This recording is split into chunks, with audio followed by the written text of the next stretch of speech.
Барлықтарыңызға сәлем, каналға тіркеліп, лайк басуды ұмытпаңыздар. Мейірім пайғамбары. Өкінішке орай, осы күнге дейін жазылған дереккөздерде Алла Расулының оған Алланың сәлемі мен игілігі болсын, өмірінің тек соғыспен қатысты жағы ғана айтылып келді. Бұл оны соғысқұмар адам ретінде көрсетті. Мейірім пайғамбарының мұндай қатыгез сипатта көрсетілуінің себебі әйям араб деп аталған жахилия кезеңінің мәдениетімен тығыз байланысты болса керек. Сол кездің басты қағидасына айналған сасық көкіректен туындаған қаһармандық, орын алған ұрыс керістердің ең басты себептерінің бірі болған. Жеңіске жеткендері мақтанып, жұртшылыққа жария қылып, тіпті ақындардың өлеңіне арқау болған. Қандай да бір оқиғаның болған кезін айту керек болса, біздің жеңісімізден мынанша уақыт бұрын деп өздерінің өзгелерден басымдылығын білдіруге тырысып, әңгіме арасында да соған назар аудартып отырған. Қажет болса өздері өлтірген адамдардың мазарларын көрсетіп мақтанатын болған. Міне, исламның алғашқы қарлығаштары осындай адамдардың арасынан шыққан. Алла Расулы оған Алланың сәлемі мен игілігі болсын қаламаса да 15 жыл өткен соң Бәдірден бастау алған бірнеше соғыстың нәтижесінде пайғамбардың мейірімділігі көлеңкеде қалып қойды. Нәтижесінде бірнеше жылға созылған күрес үлкен жеңіспен аяқталды. Бұл жеңіспен соғыстың қаһармандарына Бәдірдің тұрғысынан қарағандар пайғамбардың өмірін тек соғыспен байланыстырып баяндаған. Кейінгі кезеңдерде де осы көзқарас жалғасын тапты. Тіпті осындай деректердің негізінде көркем фильмдер түсіріліп, ондай кино туындыны көрген жастардың көңілінде де соғысқа қатысты әсер қалдырылған. Соғыстардың жалғасу мерзімі.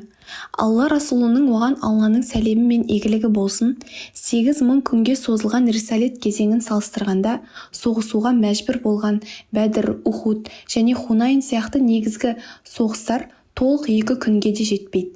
Тіпті 1 күннің жартысы ғана шайқаспен өткен. Бәдір басталған күні-ақ біткен. Бас аяғы шамамен 3 сағатқа созылған. Рамазан айының 12-сінде күн тәртібіне еніп, 17-сі жұма күні соғыс басталып, Бәдірде 3 күн болған соң Мәдинаға қайтқан.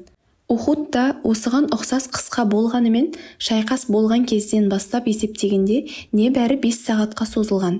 Күн көкжиектен шығысымен басталған Ухуд соғысында Алла Расулы оған Алланың сәлемі мен игілігі болсын жарақатын таңған жерде 5 намазын оқып, меккелік әскерлер кері қайтқан соң 70 шейітті жерлеп, топыраққа аманат қылып, сол күнгі ақшам намазын Мәдинаға келіп оқыған. Ухудтан кейін меккеліктердің жария шақыруы саналған кіші Бәдірде болса, Алла Расулы оған Алланың сәлемі мен игілігі болсын соғысуға ниеттеніп шығып, меккелік әскерлер келмеген соң ешқандай шайқассыз кері қайтқан. Кіші Бәдір дегеніміз немесе екінші Бәдір. Ухудтан кейін бара жатып, меккелік әскерлердің қолбасшысы болған Әбу Суфьянның Бәдірде сендер жеңіп едіңдер. Бүгін Ухудта біз жеңімпазбыз. Екі жақ теңестік. Енді нағыз мықты кім екенін анықтау үшін келесі жылы Бәдірде қайта шайқасайық деген үндеуінің негізінде жүзеге асқан кездесу болатын. Бірақ Әбу Суфьян өзі айтарын айтып алып, бұл шайқасқа келмей қалған. Алла Расулы оған Алланың сәлемі мен игілігі болсын сахабаларымен бірге уәделескен жерде 10 күн бойы күтіп кері қайтқан. Бұл қақтығыстардың соңында қарсыластарының талаптарын ескеріп, оларға тұтқын деп қарамай, мал-мүліктерінің барлығын бірдей алмастан, олармен жаңа келісімшарт жасап, тіпті кейбірінің басқа жаққа хижрет жасауына да көз жұма қараған. Меккенің алынуы болса, ол қантөгіс болмау үшін барынша жан-жақты ойластырылған 2 жақты кездесу болған. Нәтижесі де соғыстан гөрі көп жылдар бойы көріспеген туыстардың сағынышпен қауышуын еске салады. Шамамен 10 мың тұрғыны бар қалаға 12 мың адам кірген. Соның өзінде бір-бірімен шайқасқа жол бермеген. Бас аяғы 1 сағаттың ішінде Алла Расулы оған Алланың сәлемі мен игілігі болсын Қағбаның жанына келген. Сол кездегі меккеліктердің пайғамбарға қоғадай жапырылып жол беруі, қала халқының жайбырақат қалпынан танбауы, осының бәрі маңызды факторлар. Басқаша айтқанда, Меккеде арадағы қашықтық пен ауыр шарттарға қарамастан, Нәби стратегиясының нәтижесінде жекелеген адамдардың жүрегіне әрқашан ізгіліктің жолы салынып қойылған еді. Бұл мәліметтердің барлығын негізге ала отырып, асыр сағадатқа көз жүгірткенімізде Бәдір, Ухуд шайқастарымен бірге жорықтар мен шайқастардың барлығында қылыштардың қынабынан суырып шайқас болған уақытты есептесек, нәтиже ерекше назар аудартарлық. Екінші күнге созылған Мүта шайқасын қоспай есептесек, жалпы соғыс уақыты бір күнге де толмайды. Мүтәні қосып есептесе, бар жоғы 3 күнге созылғанына көз жеткіземіз. Шамамен 8000 күндік пайғамбарлықпен салыстырғанда, бұл Алла Расулының өмірі тек соғыстан тұрған деген өте қате пікір екендігінің дәлелі.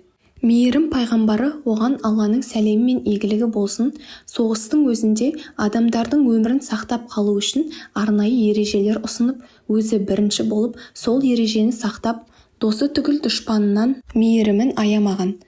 Осыншама шайқастарға қарамастан, 10 жыл ішінде Алла Расулының, оған Алланың сәлемі мен игілігі болсын, тұсындағы адам өлімінің саны еріксіз назар аудартады. Дәлірек айтсақ, 108 шейіт және 111 өлі.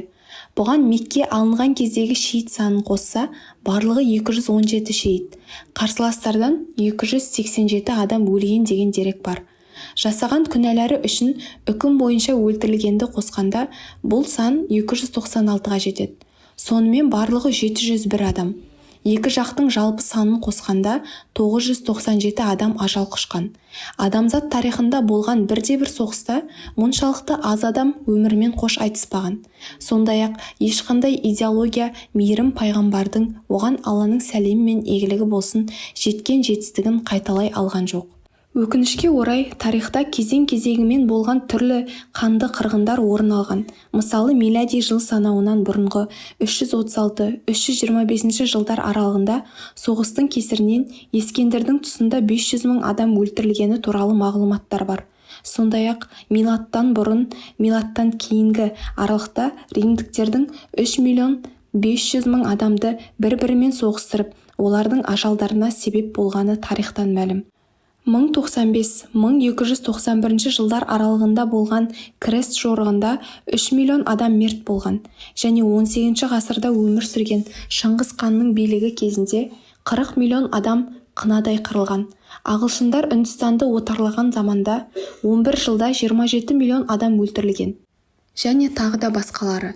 Бір жағынан қарағанда, бұл соғыстардың ешқайсысы пайғамбарымыздың, оған Алланың сәлемі мен игілігі болсын, соғысы емес.